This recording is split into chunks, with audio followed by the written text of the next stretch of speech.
2. Namun yang terjadi saat ini, kenyataan tidak sesuai dengan apa yang dijanjikan. Nah, bagaimana tanggapan IPELMA Ikatan Pelajar Mahasiswa Kabupaten ND di Kupang terkait hal tersebut? Kami sudah bersama Ketua IPELMA Wens Jando Wowa. Selamat pagi Bung Wens. Selamat pagi RRI ND. Terima kasih pagi hari ini bersedia bersama RRI ya terkait dengan bantuan sosial yang disiapkan oleh pemerintah Kabupaten ND kepada mahasiswa atau pelajar yang tengah mengenyam pendidikan di luar Kabupaten ND. Dan ternyata pendengar ya dan juga Bung Wens, sampai dengan saat ini bantuan itu belum terrealisasi. Tanggapan Anda seperti apa? Baik, terima kasih. Sekali lagi selamat pagi RRI, selamat pagi pemirsa RRI di mana saja berada dan masyarakat ini seluruhnya dan terkhusus teman-teman mahasiswa ini. Berkaitan dengan bantuan ini sudah banyak disampaikan di pernyataan kita.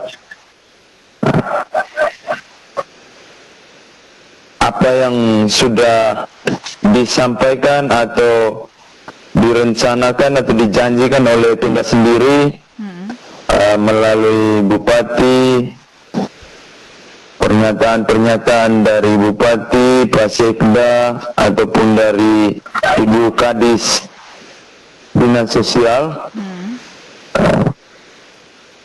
memang pada awalnya semua mahasiswa mengapresiasi walaupun ada yang beberapa tanggapan-tanggapan yang kontra dari rencana tersebut, tapi kebanyakan mengapresiasi. Berkaitan dengan realisasinya, sebenarnya semua mengharapkan dapat realisasi secepatnya karena memang semua merasakan sulitnya bagaimana menghadapi pandemi COVID ini. Nah, seiring berjalannya waktu, kita mengetahui bersama, semuanya bertanya-tanya, baik di media sosial, dalam diskusi-diskusi, semua bertanya. Akhirnya pada Mei kemarin sudah dilakukan pendataan kurang lebih 2 bulan, dan baru kemarin kita temukan lagi Dinas Sosial mengeluarkan suratnya tertanggal 2 Juli dengan nomor surat 306 garing BPS 2 garing 7 Romawi garing 2020 yang tanggal 2 Juli kemarin, dengan permintaan baru, yakni meminta lurah atau kepala desa untuk kembali meng-cross-check data mahasiswanya yang terlampir dari tiap desa, data yang sudah dimasukkan sejak kemarin, ya? pada awalnya itu, jika masih dengan beberapa poin pentingnya, dan salah satunya ada 5 poin penting di dalam surat itu. Salah satunya, kalau tidak salah, poin ketiga atau keempat itu menyatakan bahwa mencoret atau mengeluarkan nama dari daftar jika ditemukan mahasiswa sudah berada kembali di atau sudah pulang ketika masa pandemi ini. Nah, dengan melihat ini, maka seolah-olah ada apa ya, maksudnya seperti tarik ulur dengan prosesnya yang kurang lebih sudah 2 bulan. Saya rasa sebenarnya waktunya cukup untuk melakukan itu. Memang kita mengerti soal birokrasi ini ada tahap-tahap tertentu yang harus dilalui dan lain sebagainya. Tetapi waktu 2 bulan ini waktu yang cukup lama untuk pendataan ini. Dan sebelumnya sudah ada hasil bahwa di tanggal 10 bulan Juni itu Kepala Dinas Sosial menyampaikan bahwa sudah ada 3.247 mahasiswa, ya, benar, dengan anggaran mungkin kira-kira 1.200.000-an sekian juta diperuntukkan untuk 3.247 itu. Nah, dan disampaikan akan direalisasikan bulan akhir Juni atau awal Juli. Juli, ya. Tapi awal Juli kenyataan kita temukan berbeda, di mana dikeluarkan lagi surat. Nah, menurut Anda seperti apa ini? Itu yang kita nilai seperti tarik ulur dan lambat prosesnya. Iya. Tetapi di media segala pemberitaan soal bantuan ini gencar sekali pernyataan dari Pemda, mulai dari Bupati, mulai dari Basekda, mulai dari Ibu Kepala Dinas sendiri, Kepala Dinas Sosial ya. Iya, iya. Itu di pemberitaan di media bahwa seolah-olah memang sudah sangat siap dan juga membawa label mahasiswa itu memang seolah-olah benar-benar sudah mau mendapat. Jadi untuk menutupi hal-hal itu ya melalui pernyataan media untuk menutupi mungkin ada keterlambatan dan lain sebagainya, lambatnya proses dan dinilai tarik ulur ini. Sampai kemarin juga, kalau tidak salah itu kan Komisi 3 sempat mempertanyakan itu. Ya. Komisi 3 sempat mempertanyakan itu. Itu mungkin karena soal keresahan juga banyak pertanyaan di tengah masyarakat. Apalagi kita juga yang di luar, banyak teman-teman mahasiswa yang bertanya mau sampai kapan, dan yang bikin kesalnya lagi, kita sekarang NTT khususnya ini Kupang juga teman-teman sudah libur. Orang semua sudah ujian semester dan sebagian besar sudah pulang karena sudah dijelaskan di pernyataan kami itu poin pertama bahwa NTT ini kan sudah situasi new normal. Iya. Ya. Dan segala aktivitas semua sudah lancar. Seperti biasa kembali ya. Ya. Transportasi sudah lancar, baik darat, laut, udara. Dengan kita antar kota di dalam provinsi sudah tidak ada persyaratan yang rumit, misalnya tes swab yang membutuhkan biaya, itu sudah tidak lagi. Sehingga itu mempermudah mahasiswa ketika sudah libur, otomatis tidak bertahan di kos, tidak pilih bertahan di kos, ya, dengan pilihan yaitu pulang ke kampung. Benar sekali. Nah, ketika orang sudah pulang kampung, baru ada keluar surat untuk meng-cross check dan mencoret, mengeluarkan nama yang dari daftar jika sudah ada di kampung. Toh dengan tarik ulur, dengan segala bentuk cara ini, mending sekalian tidak usah dapat. Apalagi ini sudah libur, orang sudah pulang kampung.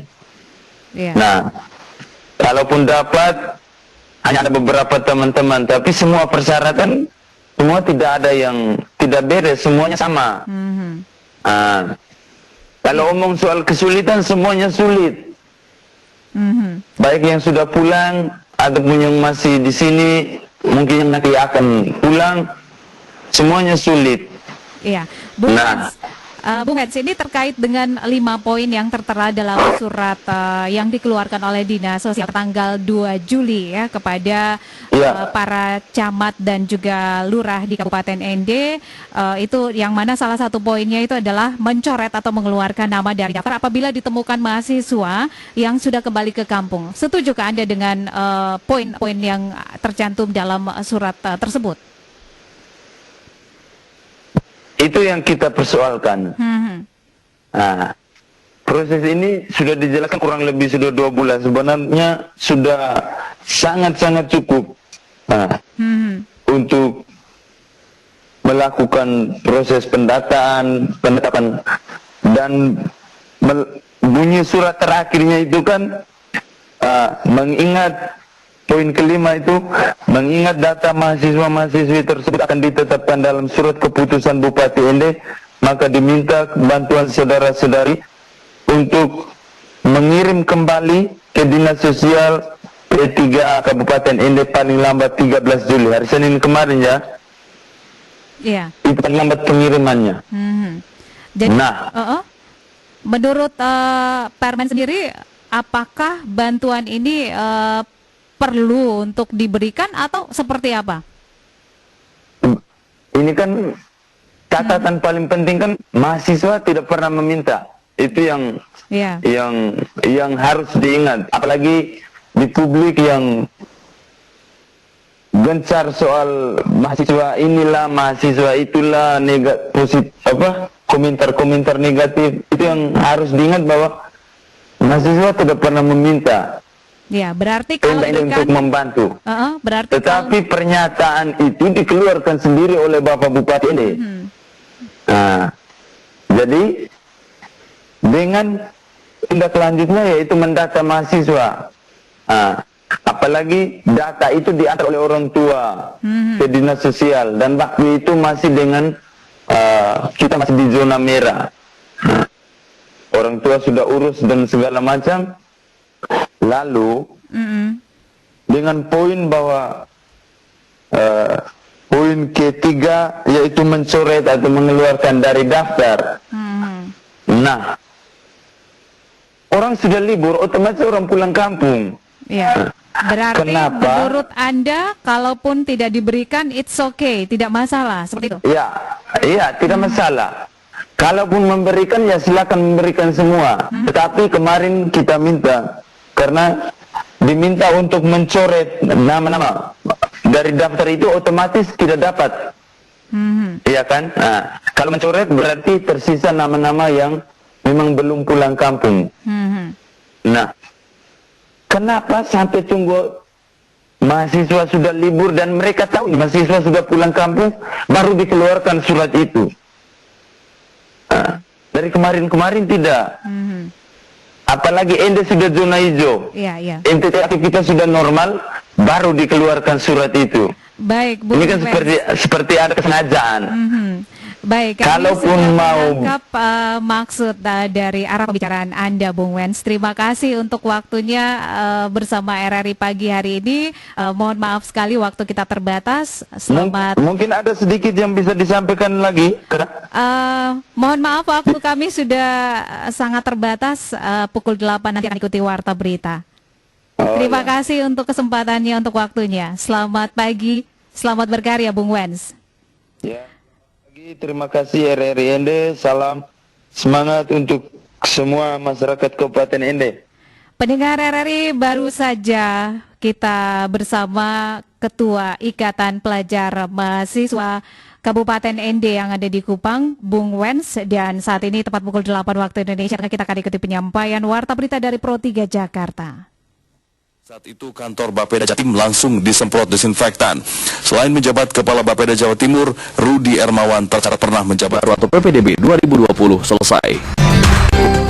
Hingga Selasa kemarin, Ikatan Pedagang Pasar Indonesia atau IKPPI merilis data setidaknya ada 273 pedagang di 45 pasar yang pernah dinyatakan positif COVID-19.